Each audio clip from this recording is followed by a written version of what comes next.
Hello guys, मैं अमित शर्मा फिर से आप लोगों के साथ में हमारे एसबीआई क्लर्क मेंस के लिए बेड़ा पार सीरीज़ डे 6 के लिए इम्पोर्टेंट क्वेश्चंस लेके आया हूँ।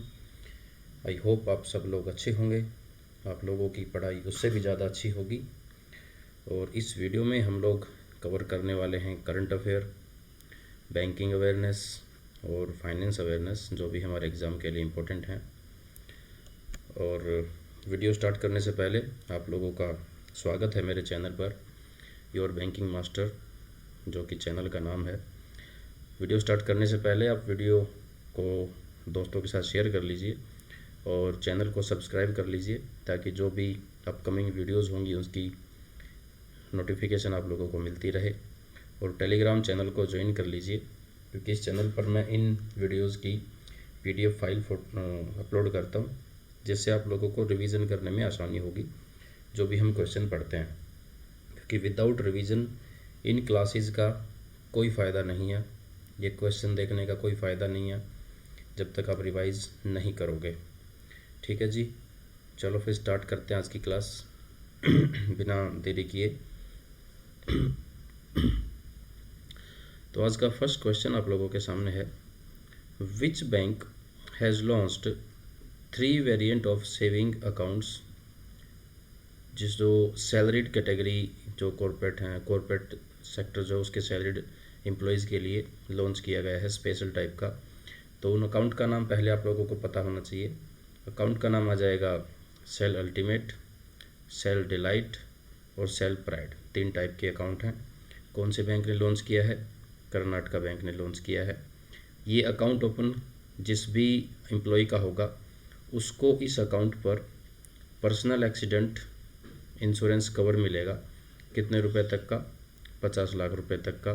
उसके बाद यहाँ पे आप लोगों को हॉस्पिटल कैश बेनिफिट भी मिलेगा। कितने हज़ार रुपये तक का? 60,000 रुपये तक का। और ज्वेलरी इंश्योरेंस भी यहाँ पे आप लोगों को मिलेगा 2 लाख रुपये तक का। तो जो ये पॉइंट मैंने यहाँ पे मेंशन किए हैं, ब्लू कलर में आप लोगों को दिखाई दे रहे हैं, ये वो पॉइंट्स हैं जो आप लोगों को आपके एग्ज़ाम के लिए रिमाइंड होने चाहिए। यहीं से क्वेश्चन बनेंगे आपके एग्ज़ाम के लिए। और इसी में नेक्स्ट पॉइंट आप लोगों के सामने, MD and CEO of Karnataka bank कौन है? ये हैं श्री कृष्णन हरिहर शर्मा। ये आप लोगों के सामने हैं, मिस्टर श्री कृष्णन हरिहर शर्मा, ध्यान रखना है। चलो नेक्स्ट क्वेश्चन आप लोगों के सामने। नेक्स्ट है, कौन सा bank become the first bank in the country to issue an ONDC network gift card. ONDC एक ऐसा नेटवर्क है जो आप लोगों को पता होगा, एक गवर्नमेंट ऑफ इंडिया के द्वारा लॉन्च किया गया नेटवर्क, जहां पे आप सेलिंग परचेजिंग कर सकते हो डायरेक्ट। इस चैनल पे जाने के बाद कोई भी मीडिएटर नहीं होता है। फॉर एग्जांपल, जैसे आप लोग फ्लिपकार्ट या अमेज़ोन से कुछ भी चीज़ परचेज़ करते हो, तो आप मोबाइल परचेज़ कर रहे हो सैमसंग का, तो आपके और सैमसंग के बीच में फ्लिपकार्ट मीडिएटर का काम करता है। लेकिन ONDC नेटवर्क एक ऐसा नेटवर्क है जहां पे सेलर और परचेज़र जो होगा उसके बीच में कोई भी मीडिएटर नहीं होता, किसी को कोई कमीशन नहीं जाता। तो ONDC नेटवर्क एक ऐसा नेटवर्क होगा जो कि गवर्नमेंट ऑफ इंडिया के द्वारा लॉन्च किया गया है। तो पहला बैंक कौन सा है जिस बैंक ने गिफ्ट कार्ड लॉन्च किया है ONDC पे? तो इसका आंसर आप लोगों के सामने लिखा हुआ है, यस बैंक आ जाएगा। मोस्ट इम्पोर्टेंट क्वेश्चन रहेगा, ध्यान रखना है। गिफ्ट कार्ड का आइडिया है आप लोगों को कि क्या होता है, जिसके बारे में हम डिस्कस नहीं करेंगे, मेन पॉइंट पे आते हैं। नेक्स्ट पॉइंट जैसे यहाँ पे देखिए, the card can be loaded with up to 10,000 rupees, यानी कोई भी गिफ्ट कार्ड जो होगा वो मैक्सिमम कितने रुपए तक का हो सकता है? वो 10,000 रुपये तक का हो सकता है, कोई भी गिफ्ट कार्ड होगा। इससे पहले नेक्स्ट पॉइंट, खास पॉइंट ये रहेगा, Omni card is the first company to issue ONDC network gift card and Yes Bank is the second company and first bank. ध्यान रहे, अगर आप लोगों के एग्जाम में क्वेश्चन पूछ लिया जाता है कि ONDC पे गिफ्ट कार्ड इशू करने वाली पहली कंपनी कौन सी है, तो आप लोगों को आंसर देना है ओमनी कार्ड। अगर आप लोगों से पूछ लिया जाए फर्स्ट बैंक कौन सा है, तो आप लोगों को आंसर देना है यस बैंक। अगर आप लोगों से पूछ लिया जाए कि सेकंड कंपनी कौन सी है तो उसका आंसर आ जाएगा यस बैंक। तो यस बैंक का आंसर 2 सिचुएशन में आएगा और ओमनी कार्ड का 1 कंडीशन में आएगा। क्लियर है? चलो नेक्स्ट पॉइंट यस बैंक के बारे में है। Yes bank has issued is first electronic bank guarantee in collaboration with national e governance services. तो यस बैंक ने इलेक्ट्रॉनिक बैंक गारंटी लॉन्च की थी किसके साथ मिलके? ये आंसर आ जाएगा national e governance services limited के साथ मिलके। और अगर बात करेंगे इलेक्ट्रॉनिक बैंक गारंटी की, ये क्या होती है? तो इलेक्ट्रॉनिक बैंक गारंटी एक ऐसी गारंटी होती है जैसे मैं कुछ पैसा उधार ले रहा हूँ यस बैंक से और उसके लिए यस बैंक मुझसे मांगेगा कोई सिक्योरिटी, गारंटी, गारंटर जैसे। तो गारंटर मैं किसी थर्ड पर्सन को गारंटर बनाता हूँ जिसको यस बैंक जानता होगा, तो वो थर्ड पर्सन मेरी गारंटी देगा यस बैंक को कि मैं अमित को जानता हूँ, इसको आप पैसा दे सकते हो। अगर अमित पैसा रिटर्न नहीं करता है तो उसकी सारी जवाबदारी मेरी होगी। तो इस टाइप की गारंटी दी जाती है इलेक्ट्रॉनिकली। इलेक्ट्रॉनिक मतलब ये सारी की सारी प्रोसेस जो होगी, एक डॉक्यूमेंट इशू किया जाएगा by the bank to that third person, जो कि उसके ऊपर साइन करके देगा और मैं उसमें सब चीज़ें लिखी होंगी, टर्म्स एंड कंडीशंस लिखी होंगी। तो ये जो सारी प्रोसेस होगी डॉक्यूमेंट की, वो सारी की सारी इलेक्ट्रॉनिक होगी, कोई भी कागज़ कार्रवाई नहीं होगी। तो इसलिए इसको नाम दे दिया गया इलेक्ट्रॉनिक बैंक गारंटी। तो ये आप लोगों को ध्यान रखना है। किसके साथ लॉन्च किया है? National e governance services limited के साथ में। ठीक है जी, चलो नेक्स्ट क्वेश्चन है आप लोगों के सामने। नॉर्थ कोल रिजर्वर प्रोजेक्ट कहाँ पे है? कहाँ पे है की बात करेंगे तो आंसर आएगा झारखंड में आ जाएगा। नॉर्थ कोल रिवर के ऊपर ये डैम है एक, और ये न्यूज़ में क्यों था? क्योंकि ये बिहार और झारखंड 2 स्टेट के बीच में इसका डिस्प्यूट है पानी, इसके पानी को लेके, और दूसरा इसके सही तरीके से इसको डेवलप करने के लिए। क्योंकि जहाँ पे ये रिजर्वर बनाया गया उस एरिया में जंगल ज़्यादा हैं, जंगल, वहाँ की जो फॉरेस्ट डिपार्टमेंट है उसने इसको डेवलप करने से कुछ अड़चनें पैदा की थी। क्योंकि वहाँ पे जो जंगल है, पशु पक्षियाँ हैं, उनका शेल्टर जो है, घर, वो बर्बाद हो जाता, इस करके न्यूज़ में था। तो ये आप लोगों को ध्यान रखना है। और इसकी अमाउंट भी आप लोगों को ध्यान रखनी है, कितने रुपए तक की अमाउंट इस पर डिस्ट्रीब्यूट की गई है। 24,030.76 करोड़ रुपए इस प्रोजेक्ट के लिए गवर्नमेंट ऑफ इंडिया के द्वारा लॉन्च की जा चुकी है। एक जनरल सा, वैसे आपके एग्ज़ाम के लिए नहीं बनेगा क्वेश्चन, लेकिन बताता हूँ। इस डैम को बनाने के लिए सबसे पहले बिहार गवर्नमेंट ने 1992 में इसके लिए बजट अलोकेट किया था और इसके ऊपर काम स्टार्ट किया था, लेकिन बाद में ये बंद कर दिया गया था। ठीक है जी, चलो नेक्स्ट क्वेश्चन बनता है पंडित दीनदयाल उपाध्याय जी का टॉलेस्ट स्टैचू कहाँ पे अनवेल किया गया है, इनैगोरेट किया गया है? तो आंसर आएगा नई दिल्ली में। इसकी हाइट की बात करेंगे तो ये 72 फीट ऊंचा है, ध्यान रखना है। ऊंचाई, स्टैटिक डाटा और कई सारी चीज़ें यहाँ से पूछी जा सकती हैं, तो आप लोगों को ध्यान रखना है नई दिल्ली में होगा। और कितने फीट का है? 72 फीट का। नेक्स्ट क्वेश्चन है who is the winner of Nobel prize, किसमें? लिटरेचर में, 2023 के लिए। तो ये अवार्ड अब की बार मिला है जॉन फोसे को। ये आप लोगों के सामने जॉन फोसे हैं। इसके साथ में ये चीज़ भी आप लोगों को ध्यान रखनी है कि ये कहाँ से हैं। तो ये नॉर्वे से आते हैं, नॉर्वेनियन ऑथर है, इसलिए इनको ये अवार्ड मिला था। ठीक है जी, चलो नेक्स्ट है इसी सीरीज़ में नोबेल प्राइज़ में 2023 में केमिस्ट्री में नोबेल प्राइज़ किसको मिला है? तो इस कैटेगरी में फर्स्ट हैं MG बेवेंडी। ये हैं MG बेवेंडी जो कि फ्रांस से हैं, ध्यान रखना है। सेकंड मिला है LE ब्रूज को, ये है LE ब्रूज, ये अमेरिकन है। थर्ड मिला है एलेक्जी एकिमोव, ये रसिया से हैं। तो ये चीज़ें सब आप लोगों को ध्यान रखनी है। क्लियर है जी, चलो नेक्स्ट चलते हैं। नेक्स्ट है किशोर कुमार झा कौन से खेल से हैं? आंसर आएगा जेवलिन थ्रो, भाला फेंक जिसको बोलते हैं, जेवलिन थ्रो से हैं।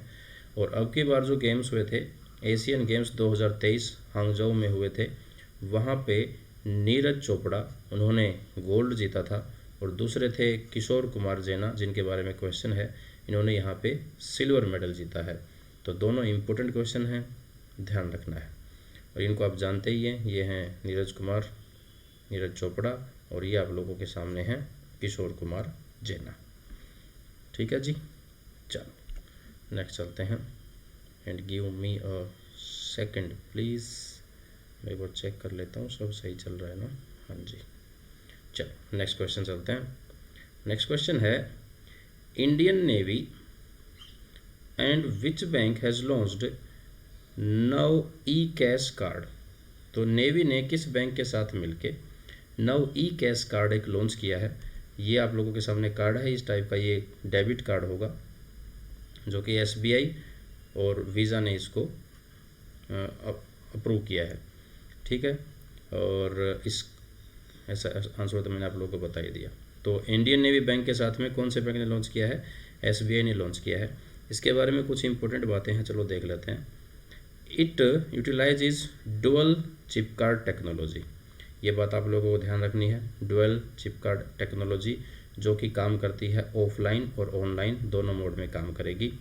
ठीक है, नेक्स्ट पॉइंट है, इन online mode Nav e cash functions like a regular debit prepaid card. अगर हम ऑनलाइन मोड की बात करेंगे तो वो आपको जो आपके पास रेगुलर डेबिट और प्रीपेड कार्ड होते हैं उसी टाइप से आप लोगों को ये सर्विसेज देगा। नेक्स्ट पॉइंट है, it serves as an innovative solution for cashless transaction. सब कुछ कैशलेस ट्रांजैक्शन के लिए हो रहा है, क्योंकि यहाँ पे ई रूपी को प्रोमोट किया जा रहा है। ठीक है, इसलिए कैशलेस है। पर्टिकुलर इन एरियाज़, किन एरियाज़ के लिए इसको लॉन्च किया गया है? जैसे नेवी जब गहरे समुद्र में जाती है तो वहाँ पे यूज़ करने के लिए।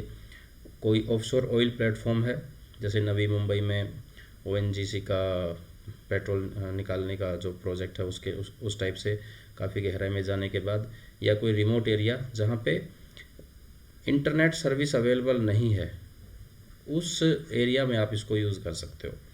इसलिए इस कार्ड को लॉन्च किया गया था, स्पेशली किसके लिए? नेवी के लिए। एंड नेक्स्ट पॉइंट है, the concept of Nav e cash was developed by a team of officer from INS Vikramaditya. INS Vikramaditya जो हम युद्ध पोत है, वह उसकी एक टीम ने इसके बारे में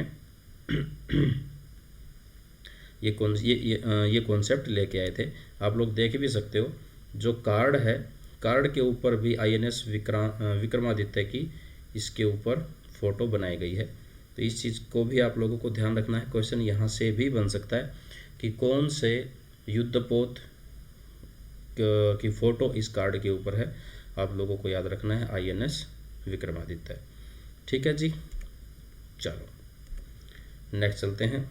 नेक्स्ट क्वेश्चन है, एज पर WB मतलब world bank, India needs to grow कितने %, तो आंसर आएगा 8%, to achieve its goal becoming a developed country by 2047। जैसे मोदी जी कहते हैं कि 2047 तक भारत एक डेवलप्ड कंट्री होगा, उस चीज़ को फोकस करके हम काम कर रहे हैं, मोदी जी कहते हैं। तो वर्ल्ड बैंक ने कहा है, अगर मोदी जी ये चाहते हैं कि 2047 तक इंडिया को डेवलप कंट्री होना है, तो उस कंडीशन में इंडिया को 8% की GDP ग्रोथ के साथ में चलना होगा, तब वो डेवलप कंट्री बन सकते हैं, अदरवाइज़ नहीं। वर्ल्ड बैंक है तो इसका हेडक्वार्टर कहाँ पे आएगा? वॉशिंगटन DC में है, ध्यान रखना है। प्रेसिडेंट कौन है? प्रेसिडेंट हैं अजय पाल सिंह, जिनको अजय बंगा भी कहते हैं, और ये आप लोगों के सामने हैं अजय बंगा, ध्यान रखना है। और ये वर्ल्ड बैंक की एक वैसे ही सिंपल सी फ़ोटो है। ठीक है जी, चलो नेक्स्ट चलते हैं। नेक्स्ट है, who has received the Spinoza prize, जिसको डच नोबेल प्राइज़ के नाम से भी जानते हैं। तो ये अवार्ड मिला है डॉक्टर जोयिता गुप्ता, जो कि एक इंडियन ओरिजिन प्रोफेसर हैं। ये हैं आप लोगों के सामने डॉक्टर जोयिता गुप्ता, और इसके बारे में जान लेते हैं। Award she was won this prize for her work, किस फील्ड में इन्होंने काम किया था? क्लाइमेट चेंज की फील्ड में इन्होंने काम किया था, इसलिए इनको अवार्ड मिला है। ये एक डच इन्वायरमेंटलिस्ट साइंटिस्ट हैं, इन्वायरमेंटल साइंटिस्ट हैं, सॉरी, ठीक है, ध्यान रखना है। She is a professor of environment and development global in the global south at the university of Amsterdam में ये एक प्रोफेसर हैं, ध्यान रखना है। और स्पिनोजा प्राइज़ जो है वो हाईएस्ट प्राइज़ है जो कि डच की साइंस कैटेगरी में दिया जाता है, ठीक है जी।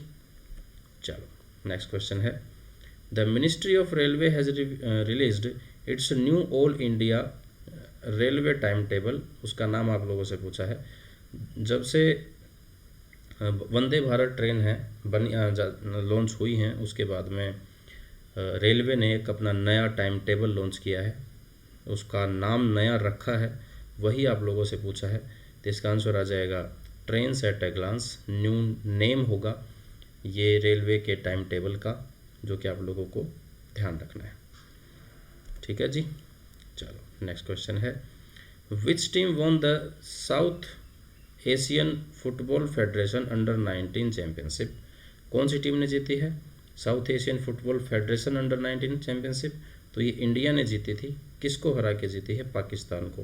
पाकिस्तान को 3-0 से इंडियन टीम ने हरा दिया था, ठीक है जी। चलो नेक्स्ट चलते हैं। नेक्स्ट है, India and Japan are teaming up to create, कितना, $600 मिलियन एक फंड बना रही हैं, किसके लिए? क्लाइमेट एंड इन्वायरमेंटल इश्यूज़ के लिए।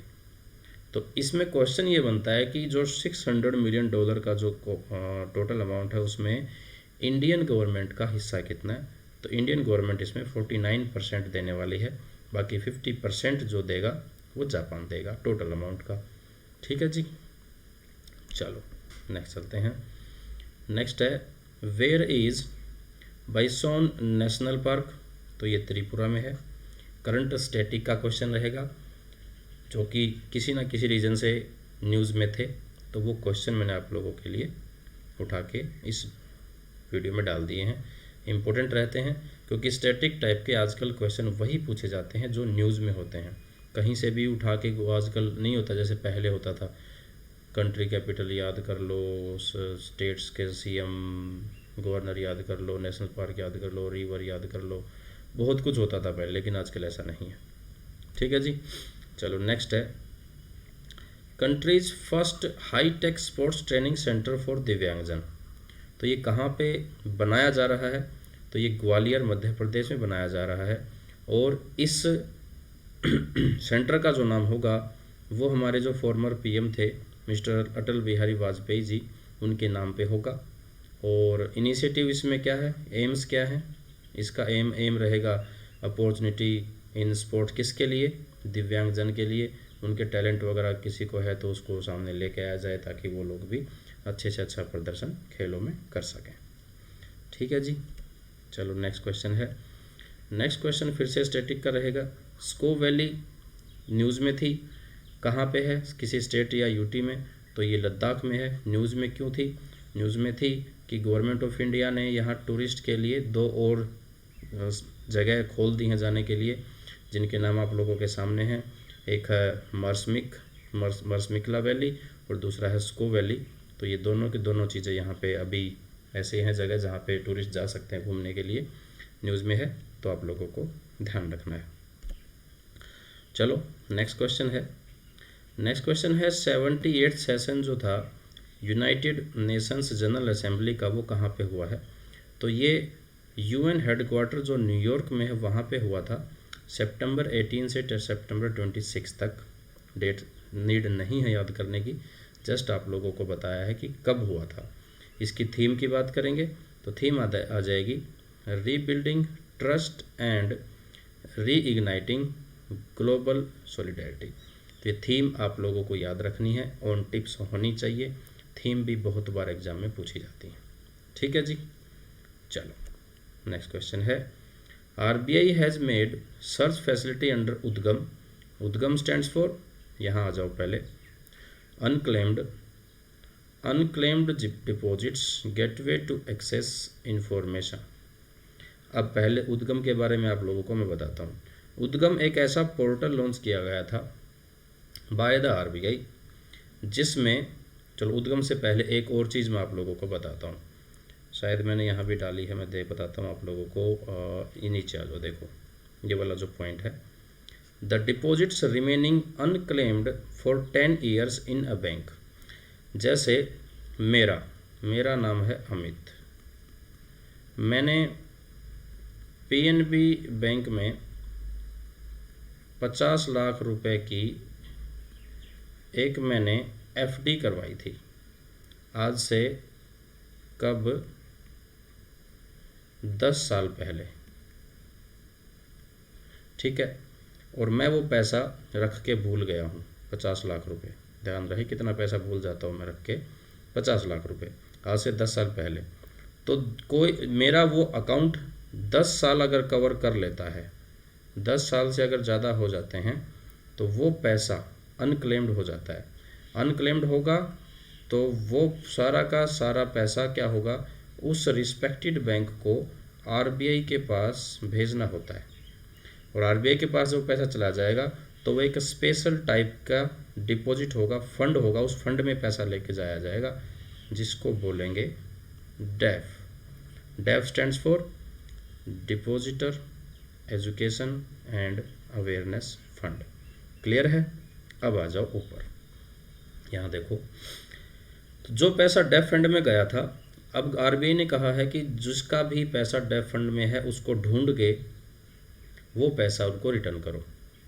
हाल फिलहाल ताज़ा का एक एग्जांपल मेरे पास में, एक पड़ोस में एक लड़का, उसके पास बैंक से एक आया था जिसको बीसी बोलते हैं। वो आया, उसने उसको जानकारी दी कि आपका कुछ पैसा बैंक के पास पड़ा है, वो पैसा अगर आपने 1 महीने के अंदर बैंक को क्लेम नहीं किया तो वो सारा का सारा पैसा आरबीआई के पास चला जाएगा और पैसा डूब जाएगा। अब बैंक ऐसा भी कर रहे हैं, अपने एम्प्लॉयज़ को भेज रहे हैं रिस्पेक्टेड पर्सन के पास में जिसका पैसा पड़ा होगा। जैसे मेरा पैसा था तो मेरे पास कोई बंदा आएगा, मेरे पास इंफॉर्मेशन आएगी कि आप उस पैसे को क्लेम करो, अदरवाइज़ आपका पैसा डूब जाएगा, खो जाएगा। तो ऐसे पोर्टल पे अगर जैसे मुझे अभी आपको या मुझे ये लग रहा है कि कुछ पैसा मैंने रखा था लेकिन मैं भूल गया हूँ, या आपको याद नहीं है, या आपके किसी फैमिली मेम्बर में किसी ने रखा होगा तो उनको याद नहीं है, आप देख उसको सर्च करना चाहते हो कि क्या कहीं उन्होंने कोई छुपा के पैसा तो नहीं रखा था। तो उसके लिए आप लोग क्या करोगे कि उद्गम पोर्टल पे जाओ, वहाँ पे अपने डिटेल्स डालो, वो आप लोगों को इन्फॉर्मेशन देगा कि कोई पैसा बैंकों के पास रखा है या नहीं है। ये था उद्गम पोर्टल का काम। क्वेश्चन यहाँ से ये है कि कितने बैंक अवेलेबल हैं अभी उद्गम पोर्टल में, तो आंसर आएगा 30 बैंक हैं। लेकिन उससे पहले यहाँ आ जाओ, फिर उसके बाद यहाँ आ जाओ। अभी 30 बैंक है, लेकिन सबसे पहले इस पोर्टल पे कितने बैंक आए थे? इस पोर्टल पे 7 बैंक आए थे। 7 बैंकों के नाम आप लोगों को ऑन टिप्स होने चाहिए। State bank of India, Punjab national bank, central bank of India, Dhanlaxmi bank, south Indian bank, DBS bank और सिटी बैंक। ये 7 बैंक यहाँ पे आए थे। क्लियर है? अब दूसरी अलग से पॉइंट पे आ जाओ, ऊपर से फर्स्ट पॉइंट पे आ जाओ। According to RBI this facility now covers around 90% of unclaimed deposit. 90% तक के जो क्लेम है उनको उद्गम स्कीम के अंदर कवर कर लिया गया है। क्लियर है? चलो नेक्स्ट पॉइंट है। तो जो 90% कवर हुए हैं उसके अकॉर्डिंग करीबन 35,000 करोड़ रुपए जो अनक्लेम्ड था वो फरवरी 2023 तक, लास्ट ईयर का डाटा रहेगा इसमें, फरवरी 2023 तक है, वो सारा का सारा पैसा यहाँ पे रिकॉग्नाइज किया जा चुका है पब्लिक सेक्टर बैंकों के द्वारा। ठीक है। अब यहाँ पे जो सबसे ज़्यादा पैसा जो रखा है, जो अनक्लेम हुआ था, जो पहचान की गई है पैसे की, तो अनक्लेम्ड डिपॉजिट अगर एसबीआई बैंक के पास बताएंगे तो वो 8,086 करोड़ जो कि सबसे ज़्यादा है, फर्स्ट है एसबीआई। उसके बाद पीएनबी के पास 5,340 करोड़ रुपए, जिसमें से 50 लाख मेरे भी थे, एग्जाम्पल में ध्यान रहे। कैनरा बैंक के पास थर्ड है और फोर्थ आ जाएगा बैंक ऑफ बड़ौदा। तो ये अमाउंट, ये बैंक आप लोगों को याद होने चाहिए, विद बैंक विद अमाउंट कि किस बैंक के पास कितना पैसा रखा है। ये चीज़ आप लोगों को याद होनी चाहिए। ठीक है जी, चलो नेक्स्ट क्वेश्चन पे चलते हैं। फिर से स्टैटिक का क्वेश्चन आ जाता है। लोनाक लेक कहाँ पे है? तो ये सिक्किम में रहेगी। ये ग्लेशियर है जो पिघल रहा है, इस करके न्यूज़ में थी, ध्यान रखना है।